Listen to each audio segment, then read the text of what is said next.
আয়ানের নির্বিকার ভঙ্গি দেখে মা অস্থির হয়ে আবারও দরজা খোলার চেষ্টা করলো, কিন্তু বাইরে থেকে দরজা বন্ধ থাকায় প্রথমবারের মতো এবারও সে ব্যর্থ হয়। আয়ান মোয়ের দিকে একটু এগিয়ে এসে বলল, ব্যর্থ চেষ্টা করে লাভ নেই মো, আমার কথাটা শোন। মো রাগত স্বরে দাঁতে দাঁত চেপে বলল, ব্যর্থ চেষ্টা আমি না, আপনি করছেন। হাজার চেঁচালেও আমি আপনাকে মাফ করছি না। আয়ান কাতর গলায় বলল, আমি কি খুব বড় পাপ করে ফেলেছি? এটা আবার আমার কাছে জিজ্ঞেস করছেন? আপনার বিবেককে কি বলছে? আপনি কি করেছেন? আয়ান মাথা নিচু করে ফেলল। কিছুক্ষণ নিশ্চুপ থেকে চট করে মাথা তুলে বলল, আমি জানি আমার দ্বারা অনেক বড় ভুল হয়েছে, কিন্তু তাই বলে কি আমাকে মাফ করা যায় না? এটা আমার প্রথম এবং শেষ ভুল ভেবে মাফ করে দেমো। তুই জানিস না এ কটা দিন আমার কেমন কেটেছে। যতটা সময় বাসায় থাকতাম শুধু সুযোগ খুঁজতাম কখন তোর সাথে কথা বলবো, কখন তোর কাছে মাপ চাইবো, কিন্তু সুযোগ পেলেও তুই আমার সাথে কথা বলিস না। আজকে যখন কথা বলছিস তখন প্লিজ আমাকে মাফ করে দে মো। মো আয়ানকে ঠেলে দিয়ে কাছের বেঞ্চে এসে বসে পড়ল। কিছুক্ষণ আয়ানের দিকে তাকিয়ে থেকে ঠান্ডা গলায় বলল, একটা মেয়েকে সবার সামনে অপমান করে কোন মুখে মাপ চাইতে আসছেন আপনি? আমার জায়গায় আপনি থাকলে কি কখনো মাপ করতে পারতেন? জবাব হলো না, কারণ একজন আত্মসম্মান সম্পন্ন মানুষের কাছে তার আত্মসম্মানটাই সব। সেখানে আপনি আমার আত্মসম্মানে আঘাত করেছেন, এত দ্রুত আপনাকে মাফ করে দিব ভাবলেন কি করে? এই বলেই মুখ কিছুক্ষণ থামলো। এর ফাঁকে আয়ান কিছু বলতে চেয়েছিল, কিন্তু মো আরেক দফায় কথা শুরু করায় সে আর কিছুই বলতে পারেনি। মো এখন কিছুটা শান্ত, তবে কথা বলতে গিয়ে তার গলা ধরে এসেছিল। চোখে জমে উঠেছিল নোনা জলের অশ্রু। সে কোনো নোনা জল চোখ গড়িয়ে পড়ার আগে সে অতি সন্তর্পণে তা মুছে নিল। বেজা গলায় বলল, নিজের মনের কথা ভালোবাসার মানুষকে বলার পর এমন অপমানিত খুব কম মানুষই হয়েছে হয়তো। আপনি ঠান্ডা মাথায় রিজেকশন দিতে পারতেন, সেটা মুখ বুঝে মেনে নিতাম আমি। তবে এমন অপমান করে রিজেকশন দিয়েছেন যে এখন নিজের উপর প্রচণ্ড ঘৃণা হয় আমার। সে সময়টাকে কুফা মনে হয়, যে সময় আমি আপনার প্রেমে পড়েছিলাম, আপনাকে নিজের মনে জায়গা দিয়েছিলাম, কিন্তু জানেন আপনি সে জায়গা পাওয়ার যোগ্য না। আপনি বরং আমার ঘৃণা পাওয়ার যোগ্য। আপনার মতো মানুষকে ভালোবেসে জীবনের সবচেয়ে বড় ভুলটা করেছিলাম আমি। তবে এখন আপনাকে ভুলিয়ে সেই ভুলটা শুধরে নেওয়ার চেষ্টায় আছি, এবং সেই প্রচেষ্টায় আমি সফলও হচ্ছি। এই বলে মা মাথা নিচু করে নিঃশব্দে চোখের জল ফেলতে লাগলো। আয়ান নামক ব্যক্তির সামনে নিজের চোখের জল সে দেখাতে চাইছে না, যদি আবারও এ নিয়ে তাকে অপমান করে বসে। ময়ের কথাগুলো আয়ানের হৃদয়ে খুব গভীরভাবে দাগ কাটতে সক্ষম হলো। এই প্রথম ময়ের লুকিয়ে রাখা চোখের জল দেখতে তার বুক কেঁপে উঠল। সে কিছুক্ষণ ময়ের দিকে তাকিয়ে ধীর পায়ে হেঁটে হাঁটু গেড়ে ময়ের সামনে বসে পড়ল। ময়ের থুতনি ধরে মাথা তুলে কাতর গলায় বলল, এভাবে বলিস না মো, শুনতে কষ্ট হচ্ছে। মো আয়নের হাত জামটা মেরে সরিয়ে গরম চোখে তাকিয়ে বলল, আপনি তো আমাকে পছন্দ করেন না। আপনার জন্য তো আমি আস্ত মুসিবতের গোডাউন। তো আমার ক্ষমা নিয়ে আপনার এত মাতামাতি কেন? আপনি আপনার মতো জীবন কাটান, আর আমাকে আমার মতো থাকতে দিন। আয়ান মাথা নিচু করে বলল, আমি নিজের কাছে নিজে আর কতদিন ছোট হয়ে থাকব? যতদিন আমার কষ্ট পুরোপুরি ঘুচবে না ততদিন। এমনটা বলিস না মো, আমি কোনোদিনও কারোর কাছে এতটা অসহায় অনুভব করিনি যতটা তোর কাছে করছি। তোর ক্ষমা পাওয়ার জন্য আমাকে কি করতে হবে বল, আমি সবটাই করব। কিছুই করতে হবে না আপনাকে, যা কিছু করেন না কেন। আমার ক্ষমা কোনোদিনও পাবেন না, কারণ আপনার দেওয়া এ কষ্ট জীবনেও ভুলতে পারবো না আমি। তবে যেদিন আপনার প্রতি আমার ভালোবাসা উপলব্ধি করতে পারবেন, সেদিন আমার এই কষ্ট বুঝবেন আমি কেন আপনাকে ক্ষমা করতে পারছি না। এই বলে মেয়ে উঠে যেতে চায়, তবে সামনে আয়ান থাকায় এ কাজে ব্যর্থ হয় সে। নিচু গলায় সে আয়ানের উদ্দেশ্যে বলল, আমার পথ ছাড়ুন, আমি বাসায় যাব। সামনে আমার বিয়ে, এজন্য কোনো ধরনের তামাশা ফেস করতে চাইছি না আমি। এত কষ্টের চেষ্টার পরও ময়ের মন গলাতে না পেরে নিরুপায় হয়ে আয়ান ময়ের পথ ছেড়ে উঠে দাঁড়ায়। মো বড় বড় পা ফেলে দরজার কাছে এসে দরজা ধাক্কাতে থাকে। তার দরজা ধাক্কানোর ফলে কয়েক সেকেন্ডের মাঝেই সেই মেয়েটি এসে দরজা খুলে দিয়ে পাশ করে দাঁড়িয়ে পড়ে। মো সেদিকে খেয়াল না করে দ্রুততার সহিত সে স্থান ত্যাগ করে ভার্সিটির গেটে এসে দাঁড়িয়ে পড়ে। অবন্তিকা ইসলাম এবং জহির ইসলাম হৃদয়ের ব্যাপারে হৃদয়ের বাবা মায়ের সাথে কথা বলতে চাইছেন। হৃদয়ের মনে এমন সন্দেহ বাতিক সব ক্ষেত্রে নাকি বিয়ের আগে সবটা জানার জন্য ময়ের ক্ষেত্রে এমনটা হয়েছে তা নিশ্চিত হতে চাইছেন তারা। আজ বিকেলের দিকে জহির ইসলাম হৃদয়ের বাবা মাকে একটা রেস্টুরেন্টে ডেকেছেন এ ব্যাপারে কথা বলতে। মকে হৃদয় এবং তার বাবা মা দেখে গিয়েছেন গত পরশু। সেদিন মোয়ের কথাবার্তা শুনে অবন্তিকা ইসলাম অমন কথা বললেও তার মন কিছুতেই বিয়েতে সায় দিচ্ছিল না। এ নিয়ে তিনি তার স্বামী জহির ইসলামের সাথে কথাও বলেছেন, কিন্তু জহির ইসলাম প্রথম থেকে তেমন গুরুত্ব না দিলেও অবন্তিকা ইসলামের কথায় তার মনে একরাশ চিন্তায় মেঘদলা পাকাতে শুরু করে। এজন্য তিনি এই বিষয়ে হৃদয়ের বাবা মায়ের সাথে কথা বলতে চান। গতকাল নানা ব্যস্ততার কথা বলা হয়ে ওঠেনি বলে আজ তারা কথা বলতে চাইছেন। জহির ইসলাম অবশ্য খানিকটা ভয়েই আছেন, কারণ এই বিয়ের ব্যাপারে আশেপাশের পরিচিত সবাইকে বলা হয়ে গিয়েছে, আত্মীয় স্বজনকেও বলা হয়ে গিয়েছে। এই মুহূর্তে যদি রেস্টুরেন্টে গিয়ে উঁচু নিচু কোনো ঘটনা ঘটে যায় তাহলে সমাজে তিনি মুখ দেখাবেন কি করে?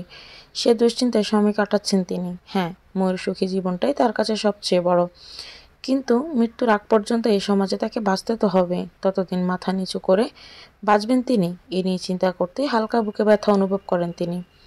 বছর দুয়েক আগে আকস্মিক মাইনস হার্ট অ্যাটাকের কারণে তিনি ভেবেচিন্তে জীবনযাত্রা করেন।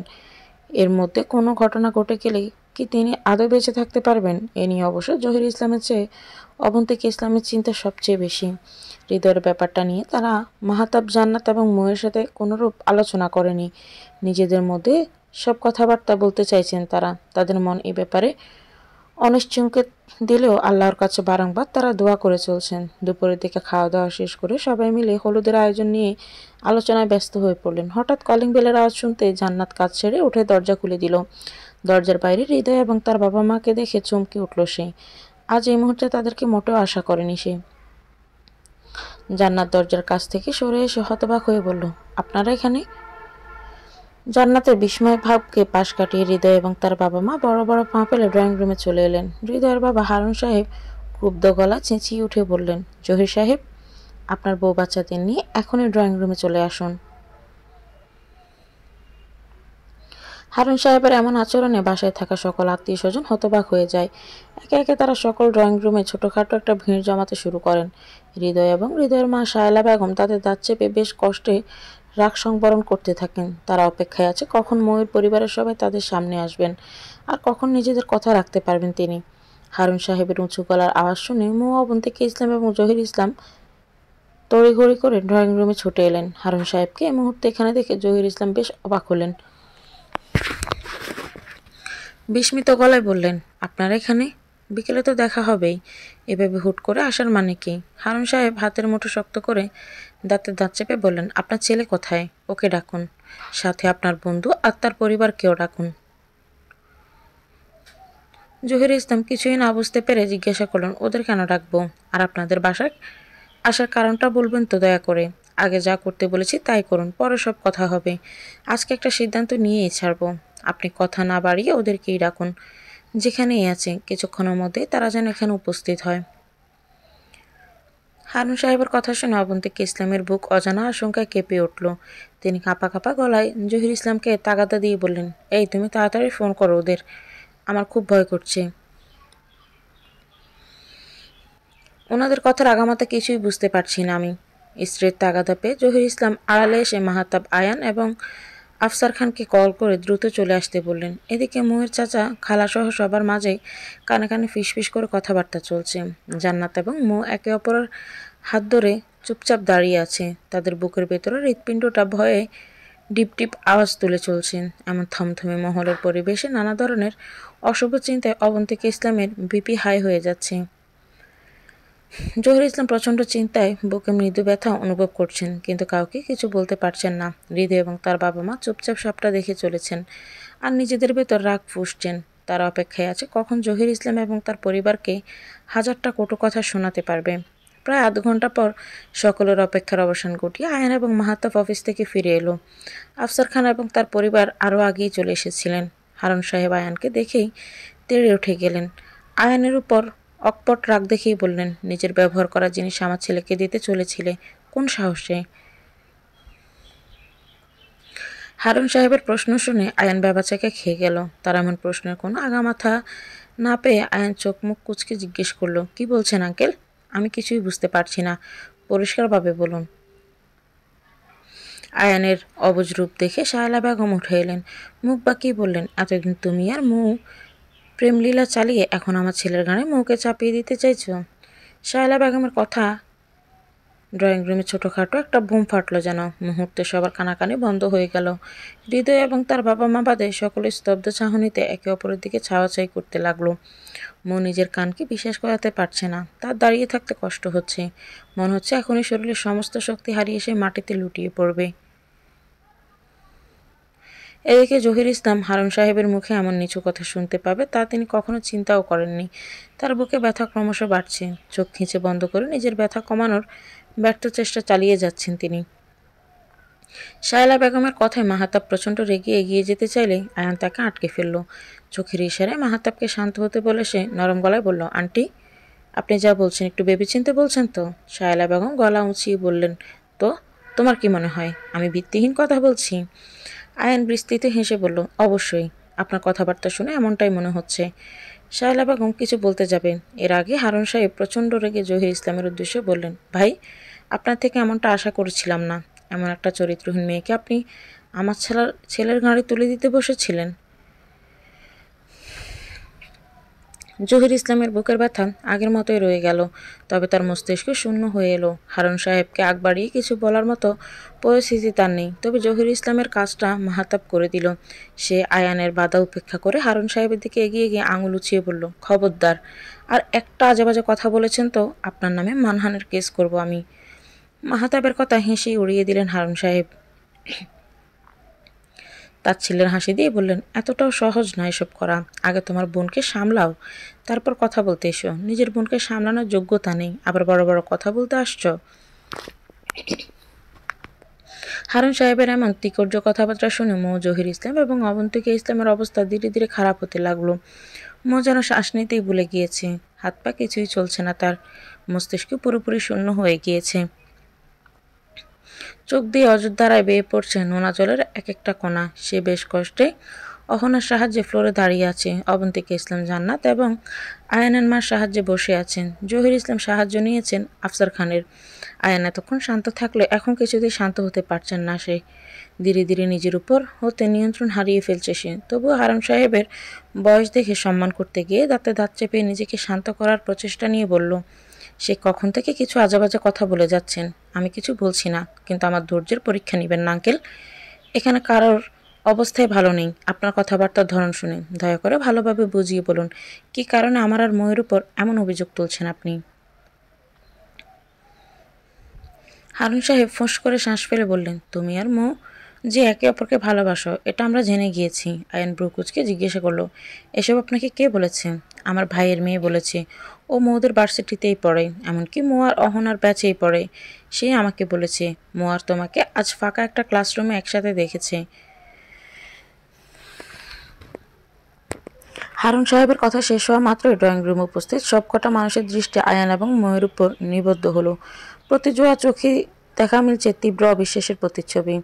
আয়ান হতভম্ব হয়ে ঘাড় ফিরিয়ে মুখে এক নজর দেখে নিল। ময়ের চোখ জোড়া টকটকে লাল হয়ে আছে। কান্না করার ফলে নাকটাও লালচে রং ধারণ করেছে। আয়ান ময়ের চোখে এই মুহূর্তে নিজের জন্য একরাশ ঘৃণা এবং রাগ দেখতে পেল। আয়ান ঘাড় ফিরিয়ে কিছু বলতে যাবে, তবে তার আগে মাহাতাব চেঁচিয়ে উঠে বলল, মুখ সামলে কথা বলুন আঙ্কেল। আর একটা মিথ্যে কথা বললে আমি ভুলে যেতে বাধ্য হব যে আপনি আমার চেয়ে বয়সে অনেক বড়। মাহাতাবের কথা শুনে হৃদয় তেড়ে গিয়ে বলল, আমার বাবা ঠিক কথাই বলেছেন। আপনার বোন আর আপনার বন্ধু আজ ফাঁকা একটা ক্লাসরুমে একসাথে ছিল। মাহাতাব প্রচণ্ড রাগে হৃদয়ের শার্টের কলা চেপে ধরে বলল, কোনো প্রমাণ আছে? হৃদয় খানিকটা ভয় পেলেও বেশ সাহস নিয়ে বলল, অবশ্যই। প্রমাণ ছাড়া এত বড় কথা বলতে এখানে আসিনি আমরা। হৃদয়ের কাছে প্রমাণ আছে শুনে মাহাতাব এবার থমকে গেল। এতক্ষণ সে ভেবেছিল হৃদয় এবং তার পরিবার কোনো এক কারণে আয়ানের উপর মিথ্যে অভিযোগ এনে কোনো স্বার্থ সিদ্ধি করতে চাইছে, কিন্তু যখন সে প্রমাণের কথা শুনল তখন সে বুঝতে পারল হৃদয় এবং তার পরিবার মিথ্যে কথা বলছে না। সে নিজেকে সামলে নিয়ে হৃদয়ের শার্টের কলা ছেড়ে দিয়ে অবিশ্বাসের দৃষ্টি আয়নের দিকে তাকালো। আয়ন সাথে সাথে ঘাড় ফাঁস ফিরিয়ে নজর লুকিয়ে নিল। মুহূর্তে মাহাতাবের চোখে মুখে তীব্র অবিশ্বাসের প্রতিচ্ছবির দেখা মিলল। সে কয়েক সেকেন্ড সময় নিয়ে নিজেকে সামলে নিয়ে কাঁপা কাঁপা গলায় বলল, কি প্রমাণ আছে দেখাও। মাহাতাবের অনুমতি পেয়ে হৃদয় নিজের পকেট হতে ফোন বের করে আয়ান এবং মুয়ের তখনকার কথাবার্তার রেকর্ডিং চালু করলো। তাদের কথাবার্তা শুরু হওয়ার কয়েক মিনিট পর থেকে রেকর্ড করা হয়েছে। আয়ান এবং মৌ তার প্রতিটা কথা স্পষ্টভাবে শুনতে পেল। সকলে কেউই বিশ্বাস করতে চাইছিল না ওপাশে দুটো ব্যক্তি, আয়ান এবং মৌ। আয়ান হাতের মুঠো শক্ত করে পুরো রেকর্ডিং শুনলো, আর মৌ ঠোঁট কামড়ে নিজের প্রতিটা কথা শুনলো। দীর্ঘ 12 মিনিটের রেকর্ডিং শেষ হতে মাহাতাব অবিশ্বাসী সুরে মৌকে জিজ্ঞেস করলো, মৌ, তুই আয়ানকে ভালোবাসতি? মৌ কোনোরূপ জবাব না দিয়ে ধীরে ধীরে মাথা নামিয়ে ফেলল। তার চোখ উপচে অশ্রু গড়িয়ে পড়ছে। কয়েক সেকেন্ড বাদে অবন্তিকা ইসলাম কাঁপা কাঁপা গলায় জিজ্ঞেস করলেন, এসব কি সত্য? মৌ এবারও কোনো জবাব দিল না। সে জবাব দেওয়ার মতো কিছু পাচ্ছে না। নিজের প্রতি এবং আয়ানের প্রতি সে এই মুহূর্তে তীব্র ঘৃণা অনুভব করছে। তার মন চাইছে এখনই নিজেকে শেষ করে দিতে। এসব আর সইতে পারছে না সে। বুকের ভেতর কষ্টগুলো ধীরে ধীরে মোচড় দিচ্ছে। কি করবে এখন সে? আর কত সহ্য করবে? এদিকে আয়ান প্রচণ্ড রাগে হৃদয়ের ফোনটা নিজের হাতে নিয়ে ছুঁড়ে ফেলে ক্রুব্ধ গলায় বলল, এখানে কি কোথাও এমনটা শোনা যাচ্ছে আমি আর মৌ একে অপরকে ভালোবাসি? হৃদয় কোনো জবাব দিতে পারল না। জবাব দিতে পারলেন না হারুন সাহেব এবং সাহেলা বেগমও। আয়ান কোনো জবাব না পেয়ে দাঁতে দাঁত চেপে হৃদয়ের উদ্দেশ্যে বলল, এই রেকর্ডিং থেকে যদি এটা বের করতে না পারিস যে আমি আর মৌ একে অপরকে ভালোবাসি, তাহলে আমার চেয়ে খারাপ আর কেউ হবে না এই বাসা থেকে। তখন তোর হাড়গুলো বের হবে শুধু। এই বলে সে ফ্লোর থেকে ফোনটা নিয়ে হৃদয়ের হাতে গুজে দিল। বলল, সোফায় বসে আরামসে পুরো রেকর্ডিংটা মনোযোগ দিয়ে শুনবি। কোথায় কোথায় আমার আর মৌয়ের একে অপরকে ভালোবাসার কথা বলা আছে তা বের করবি। বাই এনি চান্স এমনটা না বের করতে পারলে তোর একদিন কি আর আমার একদিন। এই বলে সে হৃদয়কে সোফার দিকে ধাক্কা দিল। হৃদয় এবং তার বাবা মা এই মুহূর্তে প্রচণ্ড ভীতসন্ত্রস্ত হয়ে আছেন। কারোর মুখ দিয়ে কোনো কথা বের হচ্ছে না। এদিকে মৌ এবং আয়ানের পরিবারের সবাই চুপচাপ দাঁড়িয়ে সব তামাশা দেখে চলেছে। এই মুহূর্তে তাদের বলার কিছুই নেই। জহির ইসলাম খুব কষ্টে নিজের ব্যথা লুকিয়ে রেখে সবটা দেখে চলেছেন। কোনো একটা বিহিত দেখেই তিনি এখান থেকে উঠবেন, এর আগে নয়। আবারও 12 মিনিট সময় নিয়ে রেকর্ডিং হৃদয় এবং তার পরিবার রেকর্ডিংটি শুনল। অত্যন্ত মনোযোগ দিয়ে রেকর্ডিং শুনে তারা উপলব্ধি করলো এখানে কোথাও আয়ান এবং মৌ একে অপরকে ভালোবাসে তা বলেনি, বরং মৌ ভালোবাসার কথা বললেও তা অতীত হিসেবে বলেছে। অর্থাৎ সে আয়ানকে ভালোবাসত, বর্তমানে ভালোবাসে না। রেকর্ডিং শেষ হতে হৃদয় শুকনো মুখে আয়ানের দিকে তাকালো। ফাটা বেলুনের মতো চুপসে গিয়েছে সে। হৃদয়ের চেহারার এই অবস্থা দেখে আয়ান চিবিয়ে চিবিয়ে বলল, পেয়েছিস কোথাও? হৃদয় কিছু বলল না, চুপচাপ বসে রইল। আয়ান আবার গর্জে উঠে বলল, শালা, তুই যেমন ঠসা তেমন তোর মাথাটাও পুরো গোবরের ঠাসা। ভালো মতো সবটা শুনে লাফাতে লাফাতে একটা মেয়ের দোষ ধরতে চলে এসেছিস। আগে পিছিয়ে ভাবনা চিন্তা করার ক্ষমতা কি তোর নেই? পারিস তো শুধু সন্দেহ করতেন। একটা মেয়ে এবং একটা ছেলে ক্লাসের ফাঁকে রুমে একসাথে আছে, এর মানে মহা বড় পাপ হয়ে গিয়েছে, তাই না? তুই এক মাথা মোটা, আর এই রেকর্ডিং যে করেছে সেও কোনো এক মাথা মোটা মানুষ। বাই দ্য ওয়ে, রেকর্ডিং করলো কে? হৃদয় মাথা নিচু করে মিনমিন করে বলল, আমার চাচাতো বোনকে যখন মৌয়ের ছবি দেখাই তখন সে বলল মৌ তাদের ব্যাচেই পড়ে, আর সে আপনাকে একদিন প্রপোজ করছিল। এটা শুনে আমি ওকে মৌয়ের উপর নজর রাখতে বলেছিলাম।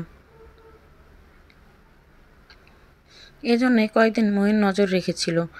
আজ যখন সে মৌকে একা ফাঁকা ক্লাসরুমে ঢুকে যেতে দেখে তখন তার একটু সন্দেহ হয়। আবার যখন বাইরে থেকে আরেকটা মেয়ে দরজা আটকে দেয় তখন তার সন্দেহ জোরালো হয়। এজন্যই মেয়েটা সেখান থেকে চলে যেতেই সে ক্লাসরুমের বাইরে উকি ঝুঁকি দিতে আপনাকে আর মৌকে কথাবার্তা বলতে দেখে।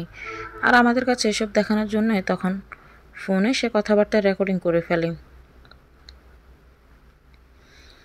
হৃদয়ের কথা শেষ হতে আয়ান হাত তুলে জোরে জোরে হাততালি দিয়ে বলল, তোদের ফ্যামিলিকে তো গোয়েন্দা সংস্থার কাজ করা দরকার ছিল। তোরা এখানে কেন? ছোট্ট একটা কথার রেশ ধরে কীভাবে সন্দেহ করা যায় তা তোদের দ্বারাই শিখতে হবে দেখছি। এই যে এতগুলো মানুষের সামনে আমাকে আর মৌকে নিয়ে বাজে কথা বললি, সেগুলোর ক্ষতিপূরণ কে দিবে? হৃদয় এবং তার বাবা মায়ের মুখখানা এবার ভয়ে চুপসে এলো। এত কিছুর পরও হারুন সাহেব দমে রইলেন না, বরং গলা উঁচিয়ে বললেন, এখন ওই মেয়ে তোমাকে ভালোবাসে না, কিন্তু ভালোবাসতো তো, বলা তো যায় না। বিয়ের পর ওর মনে পুরনো ভালোবাসা জেগে উঠল। তখন আমার ছেলেকে ছেড়ে তোমার কাছে চলে আসলো। আয়ান মেকি হাসি দেখিয়ে বলল, আঙ্কেল, বুড়ো বয়সে ব্রেনটা একটু কম ব্যবহার করলে ভালো হয়, কারণ শেষ বয়সে এসে কিন্তু ব্রেন ক্ষয়ে যাওয়ার সম্ভাবনা থাকে। যা হওয়ার না তা নিয়ে তো আন্দাজে ঢিল মারতে আসেন কেন? ময়ের চরিত্র। আয়ানের কথা শেষ না হতে শায়লা বেগম মেকি হেসে দেখিয়ে বললেন, তোমার আর ময়ের মধ্যে এমন কি হয়েছিল যে তুমি ওর কাছে ক্ষমা চাওয়ার জন্য এত মরিয়া হয়ে উঠেছিলে?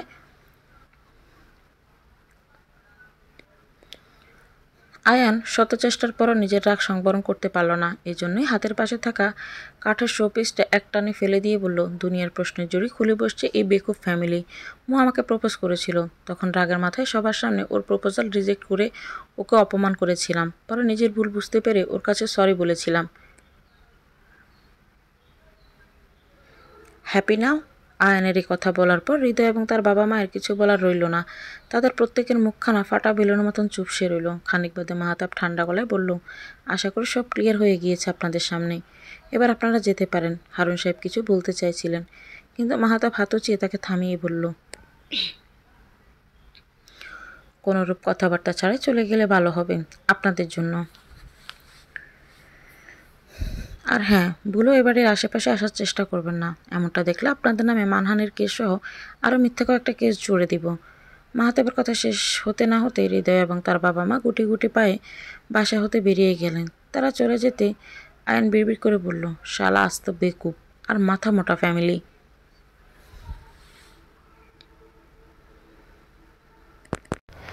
এই বলে সে পেছনে ফিরে ডাইনিংয়ের দিকে তাকিয়ে দেখলো জহির ইসলাম বুকের বাম পাশে এক হাত চেপে চোখ জোড়া খিঁচে বন্ধ করে আছেন। তার এমন অবস্থা দেখে আয়ান দৌড়ে জহির ইসলামের কাছে এসে দাঁড়িয়ে পড়ল। ভয়ার্ত কণ্ঠে বলল, আমার মনে হয় আঙ্কেলের হার্ট অ্যাটাক হয়েছে। আয়ানের কথা অবন্তিকে ইসলাম, মাহাতাব, জান্নাত এবং ময়ের কানে যেতেই তারা হুড়ুহুড়ি করে জহির ইসলামের কাছে চলে এলো। আফসার খান এতক্ষণ জহির ইসলামের পাশে দাঁড়িয়ে থাকলো, স্তব্ধ হয়ে সবটা দেখছিলেন বলে জহির ইসলামের বুকের ব্যথা বুঝতে পারেননি। আয়নার কথা হুট করে তার কানে বেশি আসতেই তিনি পেছনে হতে জহির ইসলামকে ধরে ফেললেন। এদিকে অবন্তিকে ইসলামের মুখ ভয়ে পাংশট বর্ণ ধারণ করলো। তিনি অস্পষ্ট সুরে বললেন, মাহতাব, দ্রুত ডাক্তার ডাক। জহির ইসলামের বুকে ব্যথা আগের তুলনায় ক্রমশ বাড়ছে। পুরো শরীর একেবারে ঘেমে নিয়ে একাকার হয়ে এসেছে। প্রচণ্ড অস্থির অনুভব করছেন তিনি। জান্নাত এবং অহনা ভয় এবং উৎকণ্ঠার মধ্যে তার হাত পা মালিশ করে দিচ্ছেন। আয়েশা খান সহ বাসায় উপস্থিত কিছু আত্মীয় স্বজন দোয়াদুরত পড়ছেন এবং কিছু আত্মীয় স্বজন প্রচণ্ড অস্থিরতা দেখাচ্ছেন। এদিকে বাবার এমন অবস্থা দেখে রান্নাঘর থেকে কিছুক্ষণ আগে পানি নেওয়ার জন্য ছুটে যাওয়া মো মাত্রই ফিরে এলো। জহির ইসলামের দিকে পানির গ্লাস এগিয়ে দিয়ে কান্নারত কণ্ঠে বলল, আব্বু, পানি খাও প্লিজ, আর শক্ত থাকার চেষ্টা করো। কিছুক্ষণ আগে ডক্টর এসে জহির ইসলামকে দেখে গিয়েছেন। উপরি পরীক্ষায় তিনি যতটুকু জানতে পেরেছেন, জহির ইসলামের অ্যানজাইনা অ্যাটাক হয়েছিল, আর কিছুক্ষণ সময় এমন থাকলে তিনি নিশ্চিত হার্ট অ্যাটাক করতেন। সময় মতো বিশ্রাম এবং ওষুধ খাওয়ায় তিনি হার্ট অ্যাটাক হতে বেঁচে গিয়েছেন। জহির ইসলামকে বিশ্রামে রেখে একে একে সকলে ড্রয়িং রুমে এসে বসলো। সকলের চোখে মুখে এই মুহূর্তে দুশ্চিন্তা এসে ভর করেছে। তাতে দুশ্চিন্তার কারণ আপাতত দুটো। প্রথমত জহির ইসলামের শারীরিক অবস্থা, দ্বিতীয়ত ময়ের বিয়ে। আশেপাশের একটু কাছের পরিচিত মানুষরা জানে ময়ের বিয়ে আগামী শুক্রবার, আর এলাকার পাড়া প্রতিবেশীদের মধ্যে তাদের সম্পর্কে কেমন আছেন পর্যন্ত তাদের আজকাল মিলে দেওয়ার কথা ছিল, কিন্তু ময়ের বিয়ে ভেঙে যাওয়াতে সম্ভব হচ্ছে না। আপাতত সবাই এ নিয়ে দুশ্চিন্তায় আছেন। সবাইকে ময়ের বিয়ে ভাঙার ব্যাপারে কি বলা হবে? একটা মেয়ের বিয়ে ভাঙা মোটেও কম কথা নয়। যারা কোনোদিন কথা বলেনি, এই সুযোগে তারাও মেয়েকে এবং মেয়ের পরিবার সদস্যকে কথা শুনিয়ে দিতে পিছু পা হয় না। মূলত আমাদের সমাজটাই এরকম। থমথমে নিস্তব্ধ পরিবেশে বুক ছিঁড়ে হঠাৎ মাহাতাব ঠান্ডা গলায় ময়ের দিকে প্রশ্ন ছুড়ে দিল, তুই আয়নকে ভালোবাসিস? মাহাতাবের প্রশ্নে সকলে নড়ে চড়ে বসল। রুমে উপস্থিত প্রতিজোড়া চোখ ময়ের উপর আবদ্ধ হলো। না চাইতে ভয়ে চুপসে গেল মৌ।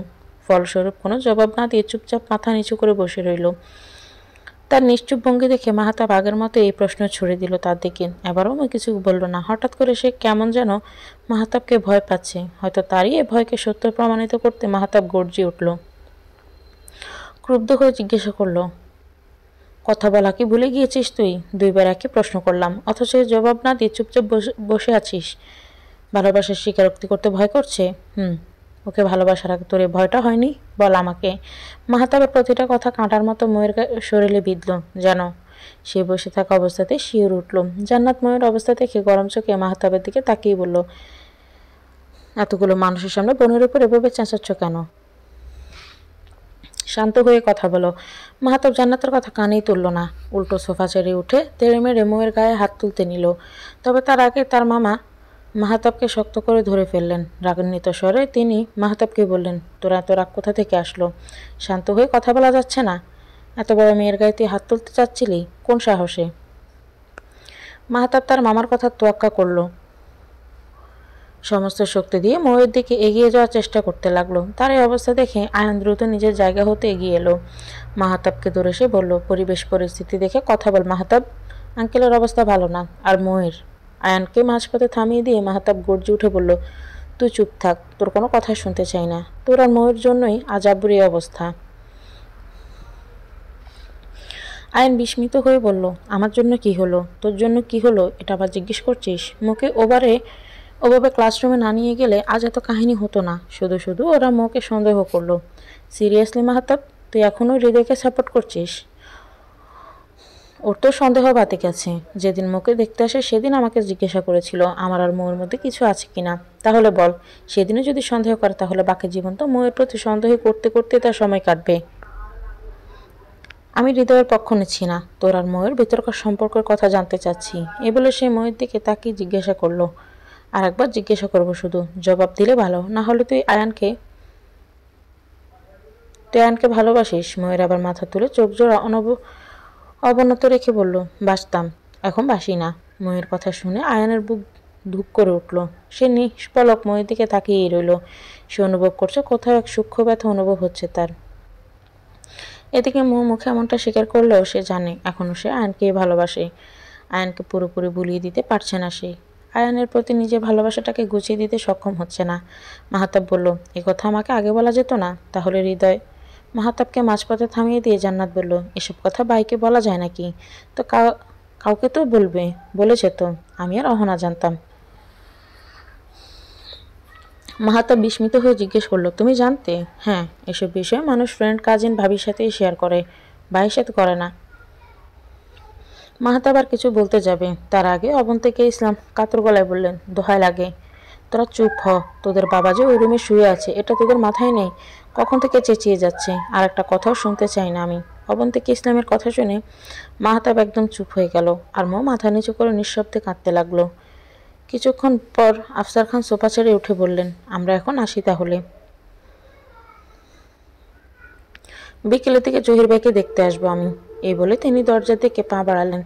তাকে অনুসরণ করে আয়েশা খান, তনিমা খান, আয়ান এবং অহনা বেরিয়ে গেল। সন্ধ্যার দিকে আফসার খান এসে জহির ইসলামের পাশে বসে পড়লেন। জহির ইসলামের শরীর আগের তুলনায় কিছুটা ভালো, মোটামুটি সুস্থতা বোধ করছেন তিনি। রুমে আপাতত আফসার খান এবং জহির ইসলাম আছেন। দুজনার হালচাল জিজ্ঞেস করার পর হঠাৎ জহির ইসলাম বলে উঠলেন, আফসার ভাই, মেয়ের বিয়ে ভাঙার ব্যাপারে কি বাইরের মানুষজনের কাছে খবর চলে গিয়েছে? আফসার খান চিন্তিত মুখে বললেন, এখনো খবর ছড়ায়নি, কিন্তু ছড়াতে কতক্ষণ? আজ না হোক কাল হোক, পরশু ঠিকই জেনে যাবে সবাই। জহির ইসলাম তপ্ত এক দীর্ঘশ্বাস ফেলে বললেন, তা ঠিক বলেছেন। পরশুদিন হলুদের আয়োজনে সাজসজ্জা এবং বিয়ের সাজসজ্জা না দেখলে সবার সন্দেহ এমনিতেই হবে। এই বলে তিনি কয়েক সেকেন্ড নিশ্চুপ থেকে বললেন, হৃদয় ছেলেটা এমন জানলে কখনো বিয়ে ঠিক করতাম না। প্রথম দিন আমার মেয়েকে নিয়ে সে সন্দেহজনক প্রশ্ন করে। এ নিয়ে অবশ্য আজ বিকেলে আমি আর অবন্তিকা কথা বলতে চেয়েছিলাম, কিন্তু তার আগেই এই বলে তিনি ফোঁস করে নিঃশ্বাস ছাড়লেন। আফসার খান তাকে সান্ত্বনা দেওয়ার চেষ্টা করে বললেন, আল্লাহ যা করেন ভালোর জন্যই করেন, যা হওয়া তা তো হয়ে গিয়েছে। এখন ওসব নিয়ে চিন্তা না করে সামনের দিনগুলোতে কি করবেন তা নিয়ে ভাবুন। হ্যাঁ, সেটা নিয়েই ভাবছি। এলাকার সবার সামনে আমার মান সম্মান তো শেষ হয়ে যাবে একেবারে। আমাকে দেখলেই হয়তো সবাই বলাবলি শুরু করে দিবে, ওনার মেয়ের বিয়ে ভেঙে গিয়েছে। শুনলাম ওনার মেয়ের চরিত্র নিয়ে। এই বলতে বলতে জহির ইসলাম কান্নায় ভেঙে পড়লেন। আফসার খান কাতর গলায় বললেন, ভাই, কান্না করবেন না। আপনি শক্ত না থাকলে বাসার বাকি সবার অবস্থা কি হবে? এমনিতেই তারা আপনার শরীর নিয়ে দুশ্চিন্তায় আছে। আফসার খান নিশ্চুপ ভঙ্গিতে বসে রইলেন। এদিকে জহির ইসলাম নিঃশব্দে কাঁদছেন বেশ কিছুক্ষণ ধরেই। তার কান্না কিছুটা কমিয়ে তিনি নিচু গলায় বললেন, আমার মেয়ে এমন কিছু করবে তা কখনো চিন্তা করিনি আমি। আফসার খান ছোট্ট একটা নিঃশ্বাস ফেলে বললেন, মেয়ের কোনো দোষ নেই ভাই, তার একজনকে পছন্দ হতেই পারে। দোষ তো আমার ছেলের। সে ভালো মতো মুখে না বুঝিয়ে অপমান করে গিয়েছে। পরে অবশ্য এর জন্য সে মেয়ের কাছে ক্ষমাও চেয়েছে, যদিও ওকে এখন অবধি ক্ষমা করেনি। দোষ দুপক্ষেরই আছে। তবে আমরা যাই বলি না কেন, হৃদয়ের পরিবার আজ যেমন অপমানিত হয়ে গিয়েছে, এর রেশ ধরে তারা আমার মেয়ে আর আয়ানকে নিয়ে নানা মিথ্যে কথা রটিয়ে দিতে পারে। এতে কোনো সন্দেহ নেই। এজন্য আমি চিন্তায় আছি মোর বিয়ে নিয়ে। আগামী শুক্রবার ঠিক হয়ে যাওয়া বিয়ে এভাবে ভেঙে যাওয়ার কথা শুনে আমার মুখে সবাই যেমন থুতু দিবে, তেমন মুখেও কেউ ছাড় দিবে না। এরপর ওর জন্য ছেলে দেখতে নিলে, বিয়ে দেওয়াতে নিলেও আজকের এই কলঙ্কের জন্য সব শেষ হয়ে যাবে। আমার মেয়ের আর বিয়ে হবে না। কে করবে এমন কলঙ্কিত মেয়েকে বিয়ে? সবাই তো ওর অতীত নিয়ে ওকে কথা শোনাবে। এই বলে জহির ইসলাম মাথায় হাত রাখলেন। আফসার এই মুহূর্তে গভীর চিন্তায় ব্যস্ত। বেশ কিছুক্ষণ চুপ থাকবার পর তিনি হুট করে প্রস্তাব দিয়ে বসলেন, মোকে আমাদের বাড়ির বউ করতে চাই, আপনার আপত্তি না থাকলে। জহির ইসলাম নির্বাক বসে রইলেন। আফসার খান খানিক সময় পর বললেন, আমি ভেবেচিন্তে প্রস্তাবটা দিলাম জহির ভাই। যেহেতু আয়ানার মুখে নিয়ে বদনামটা ছড়িয়ে পড়ার সম্ভাবনা আছে, সেহেতু বিয়ের মাধ্যমে একে অপরকে আটকানো সম্ভব। আর মুখে বলে কয়জনের মুখ বন্ধ করা যায় বলুন? আমরা হাজার সাফাই গাইলেও তারা কোনো না কোনো খুঁত ধরবেই। এমন পরিবেশে একজন মেয়ে হিসেবে বেঁচে থাকা খুব কষ্টকর। আমরা যত যাই বলি না কেন, যে এমন পরিস্থিতির সম্মুখীন হয় সে হাড়ে হাড়ে টের পায়। এবার আফসার খান কিছুক্ষণ থামলেন, হালকা হেসে বললেন, মোকে ছোট থেকেই চিনি। ওর মতো নম্রভদ্র মেয়েকে যে কেউ নিজের বাড়ির বউ করতে চাইবে। যেখানে আমি ওর সম্পর্কে সবটা জানি, সেখানে বিয়ের প্রস্তাব দেওয়াটা ঠিক বলেই মনে করি আমি। আর মোর বিয়ে যদি হৃদয়ের সাথে ঠিক না হতো, তবে কোনো না কোনো দিন একদিন আমি আয়নের জন্য মোয়ের হাত চাইতাম, আসতাম আপনার কাছে। এই দুজনের মধ্যকার প্লাস পয়েন্ট হলো এরা একে অপরকে চিনে জানে। এক্ষেত্রে দুজনের বিয়ে হওয়াটা লাভজনক। বুঝতে পারছেন ভাই? জহির ইসলাম চিন্তিত মুখে বললেন, বুঝতে পেরেছি। মোয়ের মামা খালু আর চাচাকে ডাকি এখানে, ওদের সাথে এ বিষয়ে সলা পরামর্শ করা দরকার। ঠিক বলেছেন। সবাই ব্যাপারটা নিয়ে কথাবার্তা বলেই একটা সিদ্ধান্তে আসা যাবে। আপনি ওনাদের ডাকুন। জহির ইসলাম জান্নাতকে নিজের রুম ডেকে বললেন, মোয়ের মামা খালু চাচাকে যেন এ রুমে আসতে বলে সে। শ্বশুর আদেশ পেয়ে জান্নাত তৎক্ষণাৎ রুম থেকে বেরিয়ে গিয়ে সবাইকে ডেকে আনলো। সবাই রুমে এলে প্রায় আধ ঘন্টা আলাপ আলোচনা শেষে সকলে আফসার খানের প্রস্তাবের সাথে মত প্রকাশ করলেন। এরপর আয়ান এবং মোয়ের বিয়ের ব্যাপারে কিছু প্রস্তুতিমূলক কথাবার্তা বলে আফসার খান উঠে পড়েন। আফসার খান চলে যাওয়ার কিছুক্ষণ পর জহির ইসলাম বাসার বাকি সদস্যদের নিজের রুমে ডেকে পাঠালেন। আয়ান এবং মোয়ের বিয়ের কথা বলতেই মো স্তব্ধ চাহনিতে জহির ইসলামের দিকে তাকালো। বিস্মিত হয়ে জিজ্ঞেস করলো, সবকিছু জানার পরও আয়ন ভাইয়ের সাথে আমার বিয়ে ঠিক করলে কি ভেবে আব্বু? জহির ইসলাম ক্লান্ত কণ্ঠে বললেন, সবকিছু জেনেই তো এই সিদ্ধান্ত নিলাম। আর আয়ন তোকে সেদিন অপমান করেছিল ঠিকই, পরে সেই অপমানের জন্য তোর কাছে ক্ষমা চেয়েছে। তুই ওকে ক্ষমা করে বিয়েতে রাজি হয়ে যা। মো কিছু না বলে মুখ ঝামটা মেরে নিজের রুমে চলে এলো। রুমে এসে সে দরজা বন্ধ করে নিল। তবে তার আগে জান্নাত, মাহতাব, অবন্তিকা ইসলাম এবং মোয়ের খালা ও চাচি এসে উপস্থিত হলেন তার রুমে। তাদেরকে রুমে দেখে মো ক্ষুব্ধ হয়ে বলল, তোমাদের কোনো কথাই শুনতে চাই না আমি, আমাকে একটু একা থাকতে দাও। অবন্তিকা ইসলাম নরম স্বরে বললেন, আমাদের কথাবার্তা শোনার পর যা মন চায় তাই করিস। মো কিছু বলতে যাবে, তার আগে মাহতাব বলল, আমাদের মতামত আগে শুনে নেই। মো ধপ করে বিছানায় বসে শক্ত কণ্ঠে বলল, যা বলো দ্রুত বলো, আমার কিছুই ভালো লাগছে না। মোয়ের কথার পরিপ্রেক্ষিতে মাহতাব কিছু কথা শুনিয়ে দিতে চেয়েছিল তাকে, তবে পরিবেশ পরিস্থিতি ভালো নেই বলে সে মূল কথায় চলে এলো। আর বলল, আয়নকে বিয়ে করতে তো সমস্যা কোথায়? মো ক্ষুব্ধ হয়ে বলল, সমস্যা কি জানো না? আমি আমার মনের কথা আয়ন ভাইয়াকে বলেছিলাম বলে উনি আমাকে সবার সামনে ওভাবে অপমান করে দিলেন। ভাইয়া তুমি জানো, এভাবে অকারণে কারোর অপমান আমি সহ্য করি না। সে তো নিজের কাজের জন্য গিল্টি ফিল করছে, তোর কাছে ক্ষমাও চেয়েছে। এত সহজে আমি ওনাকে ক্ষমা করে দিব ভাবলে কি করে? আমি কি কষ্টের মধ্যে দিয়ে চলেছি তা আমিই জানি। ছোট থেকে ওনাকে একটু একটু করে পছন্দ করতে করতে এ পর্যায়ে ওনাকে ভালোবেসে ফেললাম।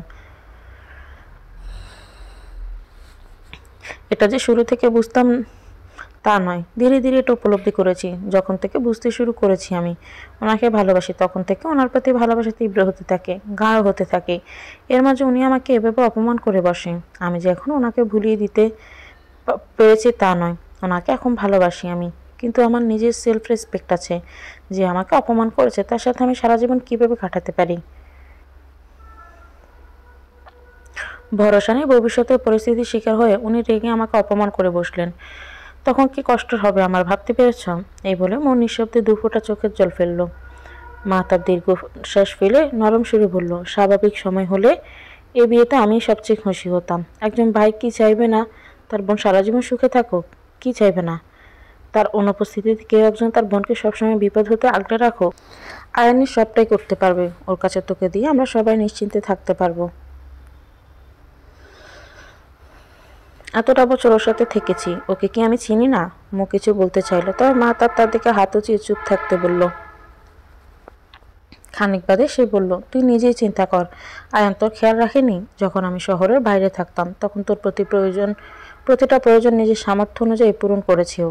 তোর ভুলের জন্য সুযোগ বুঝে তোকে শাসনও করেছে, আবার তোর খেয়ালও রেখেছে। হ্যাঁ, মানছি ওর রাগটা বেশি, রাগের মাথায় সে অনেক কিছুই বলে ফেলে, তবে সময় মতো নিজের ভুল বুঝতে পেরে ক্ষমাও তো চায় সে। তাহলে তোরা তো সমস্যা কোথায়? মাহতাবের কথা শেষ হতে না হতে অবন্তিকা ইসলাম কাতর গলায় বলেন, মো, তোর বাবার অবস্থা দেখেছিস? আল্লাহর রহমতে আজকে হার্ট অ্যাটাক হতে বেঁচে গিয়েছেন উনি। এরপর আল্লাহ না করুক যদি ওনার কিছু হয়ে যায় তখন? বাবার কথা চিন্তা করতে ভয়ে মৌয়ের বুক ধকধক করে উঠল। কয়েক সেকেন্ডের জন্য শ্বাস নেওয়া ভুলে গেল সে।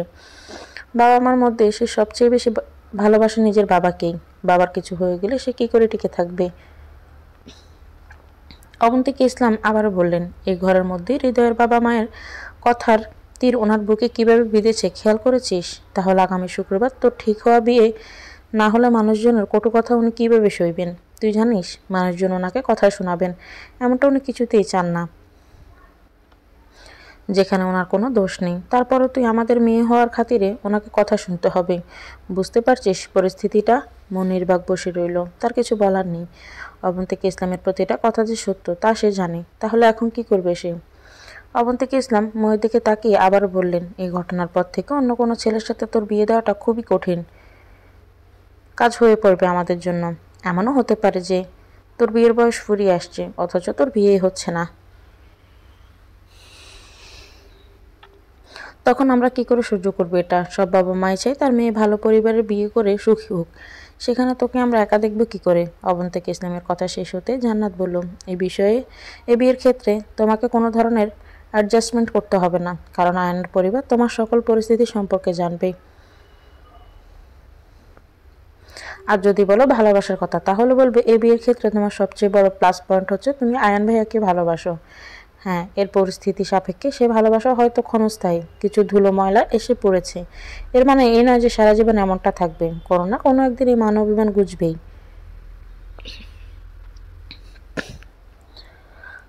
আর এমনটাও হতে সময় লাগবে না যে আয়ান ভাইও তোমাকে ভালোবেসে ফেলবেন।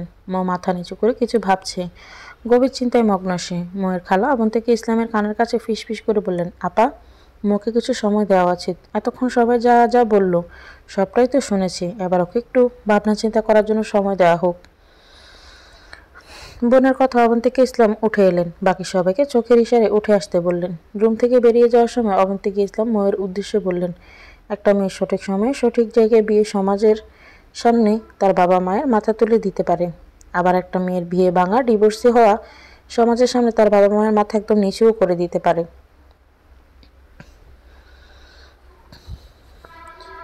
আমাদের মেয়ে হিসেবে তোর যেটা ভালো মনে হয় তুই সেটাই করিস, তোর তো নিজের কোনো পছন্দ নেই, তাহলে মোকে বিয়ে করতে দোষ কোথায়?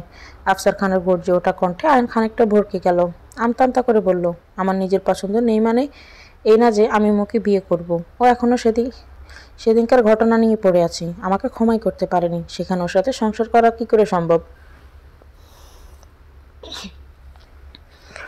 দোষ তো তোর। একটা মেয়েকে ওভাবে অপমান করলে সে কি কেউ কষ্ট পাবে না? তার গায়ে লাগবে না? তোকে অপমান করলে কেমন লাগতো তোর? তাই বলে এতদিন এ নিয়ে পড়ে থাকবে? আফসার খান এবার চোখ গরম করে বললেন, উল্টো হাতে থাপ্পড় খাবি তুই, নিজের দোষ স্বীকার কর, না করে গলা চড়া করিস। আয়ান একটু দমে গেল, অসহায় চেহারা বানিয়ে বলল, আমি কি নিজের দোষ স্বীকার করছি না? করছি তো, কিন্তু বলছি যে অতীতের একটা ঘটনা নিয়ে তো পড়ে থাকলে হয় নাকি?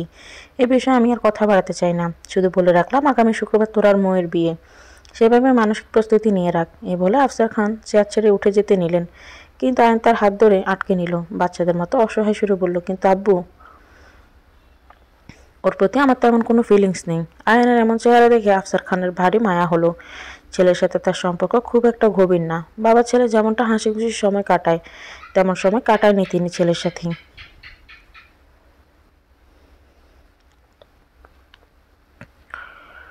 সবসময় কাজ নিয়ে পড়ে থাকতেন, এজন্য আয়নের সাথে তার অদৃশ্য এক দূরত্ব তৈরি হয়ে যায়। অবশ্য সময় সুযোগ পেলে তিনি আয়ানের সাথে কথা বলার চেষ্টা করেন, আয়ানের মনের কথা জানার চেষ্টা করেন, ভালো মন্দ পরামর্শ দেন। আজ তিনি নিজ দায়িত্বে আয়ানের বিয়ে ঠিক করে এসেছেন। তিনি মনে করেন ছেলের প্রতি তার সবচেয়ে বড় দায়িত্ব এটাই যে তাকে একজন ভালো পাত্রী, ভালো সঙ্গী খুঁজে দেওয়া। তিনি এ নিয়ে একদম নিশ্চিন্ত যে আয়ানের জীবনসঙ্গী হিসেবে মো একদম উপযুক্ত মেয়ে। আফসার খান আয়ানের দিকে তাকিয়ে হালকা হেসে দিলেন। এরপর এমন একটি কাজ করে বসলেন যা আয়ান কখনো চিন্তাও করেনি। আফসার খান হুট করে আয়ানের কাঁধে হাত রেখে নরম সুরে বললেন, ব্যালকনিতে চল, একটু কথা বলি। আয়ান এখনো বিস্মিত হয়ে রয়েছে। পরিস্থিতি বুঝতে পেরে সে হালকা মাথা দুলিয়ে বলল, আচ্ছা চলো। আফসার খান এবং আয়ান এসে ব্যালকনিতে দাঁড়িয়ে পড়ল। বাইরের আকাশ এখন রাতের অন্ধকারে ডুবে যেতে ব্যস্ত। তবে ব্যস্তময় শহরের প্রতিটি দালান কোঠায় বসবাসরত জনগণের ব্যবহৃত আলো নিকষ কালো আধারকে ছাড়িয়ে এক ঝলক উজ্জ্বলতা ছড়িয়ে দিতে ব্যস্ত। আফসার খান আয়ানের দিকে এক নজর তাকালেন, এরপর এক দীর্ঘশ্বাস ফেলে আকাশপানে চেয়ে বললেন, তোর আম্মু আর আমার বিয়েটা পারিবারিকভাবেই ঠিক হয়। আমি তখন শহরে চাকরি করি। একদিন আমার বাবা আমাকে জরুরি ভিত্তিতে গ্রামে ডেকে পাঠালেন। আমি গ্রামে যাওয়ার পর তিনি আমার হাতে তনিমার ছবি ধরিয়ে দিয়ে বললেন, দেখ তো মেয়েটাকে চিনিস নাকি? পছন্দ হয়? ওর সাথে তোর বিয়ে ঠিক করেছি আমি। বাবার প্রথম দুটো কথা আমি স্বাভাবিকভাবে নিলেও শেষ কথাটা স্বাভাবিকভাবে নিতে পারিনি। বাবাকে এ নিয়ে প্রশ্ন করলে বাবা বলল, আমার ভালোর জন্যই সে তনিমার সাথে আমার বিয়ে ঠিক করেছেন। ওর ছবি ভালো মতো দেখে পছন্দ হলে যেন ওনাকে বলি, তাহলে বিয়ের কথা একদম পাকাপাকি করে দিবেন। এই বলেই বাবা চলে গেলেন। আমি তনিমার ছবি দেখি। কিছুক্ষণ ভালোভাবে ছবিটা দেখার পর চিনতে পারি যে তনিমা আমাদের বাড়ির কয়েক বাড়ির পরেই থাকে। আমি গ্রামে থাকতে ওর সাথে টুকটাক কথাবার্তা হতো। তখন আমার মনে ওর জন্য একটু আধটু অনুভূতি তৈরি হয়েছিল, তবে সেই অনুভূতি স্থায়ী হওয়ার আগেই আমি শহরে চলে আসি। এর কয়েক বছর পর ওর সাথে বিয়ে ঠিক হয় আমার। তখন ওর প্রতি আমার কোনো অনুভূতিই ছিল না, কিন্তু তারপরও বাবার কথায় বিয়েতে রাজি হয়ে যায়। আর এখন দেখ, বুড়ো বয়স পর্যন্ত ওকে সে আগেকার মতো ভালোবাসি আমি। এই বলে তিনি ছোট্ট একটা নিঃশ্বাস ফেলে আয়নের দিকে তাকালেন। আয়ান তার দিকে জিজ্ঞাসা দৃষ্টিতে তাকিয়ে আছেন। তিনি এর অর্থ বুঝতে পেরে শব্দ করে হেসে বললেন, এসব বলার কারণ হলো আমার আর তোর পরিস্থিতি অনেকটাই একরকম। আমার বাবা বিয়ে ঠিক করেছিলেন আমার পূর্ব পরিচিত এক মেয়ের সাথে। তোর ক্ষেত্রেও এমন। অবশ্য ফিলিংসে একটু হেরফের আছে। সে যাই হোক, যেহেতু আমার আর তোর পরিস্থিতি কিছুটা একই ছিল, সেহেতু এমনও তো হতে পারে যে ভবিষ্যতের রূপরেখাও আমাদের দুজনের একই হতে পারে। যদি এক না হয়। আফসার খান হালকা হেসে দিলেন, বললেন, এটার সম্ভাবনা খুবই কম। এ বলে তিনি কিছুক্ষণ চুপ রইলেন। এরপর ছোট্ট একটা নিঃশ্বাস ফেলে বললেন, তোর মনে যে মেয়ের জন্য বিন্দুমাত্র অনুভূতি নেই এটা আমি বিশ্বাস করি না। অবশ্য কোনো না কোনো অনুভূতি আছে, তবে তুই হয় সেটা উপলব্ধি করতে পারিসনি, না হয় তুই সেটাকে উপলব্ধি করেও হেলাফেলা করেছিস। এতটা বছর ধরে তুই মোকে চিনিস, কখনো কি মোর জন্য সামান্য ভালো লাগার অনুভূতি তৈরি হয়নি তোর মনে? হ্যাঁ, আমি জানি সবসময় ওর প্রতি তোর একটা দায়িত্ববোধের সম্পর্ক হয়ে এসেছে।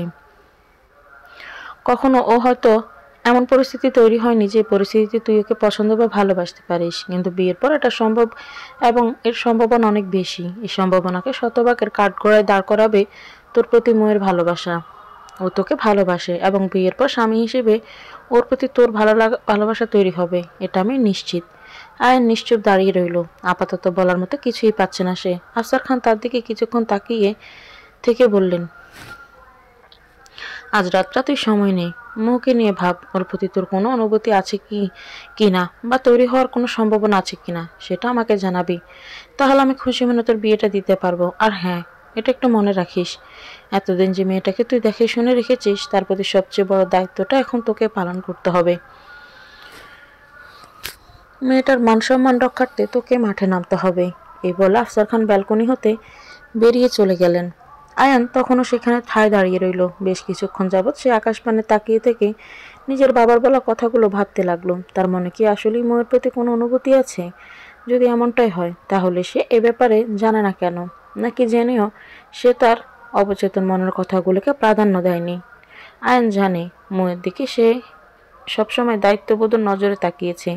কখনো কোনো মেয়ের প্রতি তার তেমন কোনো টান অনুভব হয়নি, তবে মোয়ের প্রতি সবসময় সে একটা টান অনুভব করেছে। মো কোনো বিপদে পড়লে সে ছুটে চলে গিয়েছে, সাধ্যমতো মোয়ের পাশে দাঁড়িয়েছে। মৌ ভুল করলে তাকে ধমকে সমকে সঠিক পথে এনেছে। মৌর প্রতি সে সবসময় প্রতিরক্ষামূলক আচরণ করেছে। মৌকে দেখে কোনো অনুভূতি আভাস পেলে সে সাথে সাথে তা পাশ কাটিয়ে গিয়েছে। এজন্য সময় যেতে যেতে মৌয়ের হাসি, মৌয়ের সৌন্দর্য তার উপর কোনো প্রভাব ফেলেনি, কারণ সে এসবকে উপেক্ষা করতে পারদর্শী হয়ে গিয়েছিল। কেননা আজ সে পারদর্শিতাকে পিছনে ফেলে দেওয়া হোক, আচ্ছা তা কি আদৌ সম্ভব? নিজের ভেতর থেকে এই অনুভূতিশীল আয়ানকে বের করা কি আদৌ সম্ভব? চেষ্টা করা উচিত কি? এ নিয়ে আয়ান খানিক সময় ভাবল। তারপর মনের তীব্র মিছিল প্রতিবাদে সে অসহায় হয়ে নিজের ফোন হতে ময়ের ছবি বের করে নিজের সামনে তুলল। গভীর মনোযোগ সহকারে পর্যবেক্ষণ করে সে ছবিটি দেখল। এরপর ছবিতে মিষ্টি হাসি দাঁড়িয়ে থাকা ময়ের উদ্দেশ্যে সে জিজ্ঞেস করলো, মো, তুই আমাকে বিয়ে করতে রাজি হয়ে গিয়েছিস? আমার মনে হয় তুই রাজি হবি না। তুই যেমন চিট মেয়ে, অবশ্য আঙ্কেলকে তুই তো অনেক ভালোবাসিস, ওনার কথা ভেবে হয়তো রাজি হয়ে যাবি। আচ্ছা, তাহলে আমাদের মধ্যকার সম্পর্ক কি জোর জবরদস্তিমূলক সম্পর্ক হবে? মানে তুইও আঙ্কেলের কথা ভেবে রাজি হয়ে যাচ্ছিস আর আমি আব্বুর কথা মেনে রাজি হয়ে যাচ্ছি। অদ্ভুত, আমাদের নিজেদের মতামতের কোনো প্রাধান্য নেই। অবশ্য পরিবেশ পরিস্থিতি স্বাভাবিক হলে হয়তো আমাদের নিজেদের মতামতের প্রাধান্য থাকতো, কিন্তু পরিস্থিতি তো বেগতিক। এই বিয়েটা এখন মান সম্মানের ব্যাপার হয়ে দাঁড়িয়েছে। প্রতিটা মানুষই মান সম্মানের সাথে বেঁচে থাকতে চায়, কেউই মাথা নিচু করে বাঁচতে চায় না। এখন এই বিয়েটা করায় যদি সমাজে মাথা নিচু করে বাঁচতে জোর করে, তাহলে তো বিয়েটা করে নেওয়াই উচিত, ঠিক না মো? অবশ্য আমি আমার অনুভূতিগুলোকেও প্রাধান্য দিচ্ছি। আমার অনুভূতি কি বলে জানিস? আমার অনুভূতি বলে একটু ভাবতে হবে, রাতে ঘুমানোর আগে বলবো তোকে। আমার অনুভূতিগুলোতে একটু উপলব্ধি করতে হবে, তাই না? সো পরে কথা বলি। এই বলে আয়ান মুচকি হেসে ফোনটা পকেটে পুরে ময়ের ব্যালকনির দিকে তাকালো। ময়ের রুমের আলো জ্বলছে, ব্যালকনির দরজাও খোলা, পর্দা দেওয়া আছে। আয়ান কিছুক্ষণ সেদিকে তাকিয়ে রইল। তার মনটা মোকে এক ঝলক দেখার জন্য অপেক্ষা করছে, কিন্তু মোয়ের দেখা মিলছে না। বেশ কিছুক্ষণ যাবত অপেক্ষা করার পর আয়ান রুমে চলে যাওয়ার পূর্ব প্রস্তুতি নিচ্ছিল মনে মনে। তখনই হঠাৎ ব্যালকনিতে মোয়ের আগমন ঘটল। মোকে দেখে আয়ান বেশ স্বস্তি অনুভব করলো। সে হাত নাড়িয়ে মোকে নিজের উপস্থিতির প্রমাণ দিল, কিন্তু মো তা দেখেও না দেখার ভান করে মেকি হাই তুলল। কিছুক্ষণ ভ্রুকুটি করে সে আয়নকে পর্যবেক্ষণ করলো। আয়নের এমন নিজের পরিস্থিতি জানান দেওয়ার ঘটনা এই প্রথম। মো এই বিষয়টা খেয়াল করছেন, কিন্তু উপর উপর দিয়ে সে এটাকে পাত্তাই দিচ্ছে না। মো এখনো ব্যালকনিতে দাঁড়িয়ে আছে। আয়ন মোকে কিছু বলবে কিনা এই ভাবতে ভাবতে সে মোয়ের দিকে তাকে বৃষ্টির এক হাসি দিল। মো তা দেখে তাচ্ছিলের হাসি দিয়ে রুমে যাওয়ার প্রস্তুতি নিল। তবে রুমে যাওয়ার আগে আয়নের দিকে রাগের দৃষ্টি নিক্ষেপ করে একটা ভেঙচি কাটল সে। আয়নাতে থমথমে খেয়ে গেল। মোয়ের কাছে এমনটা মোটেও আশা করেনি সে। মো কখনো তার সাথে উঁচু গলায় কথা বলেনি, চোখ গরম করেনি এবং ভেঙচিও কাটেনি। কিন্তু তার অপমান পাওয়ার পর থেকে সে সবটাই করছে। অদ্ভুত তো। রাতে শোবার পর আয়ান আবারও মোয়ের ছবির সাথে কথা বলা শুরু করলো। আচ্ছা, তোকে আমার বউ হিসেবে কেমন দেখাবে? সুন্দর নাকি খারাপ?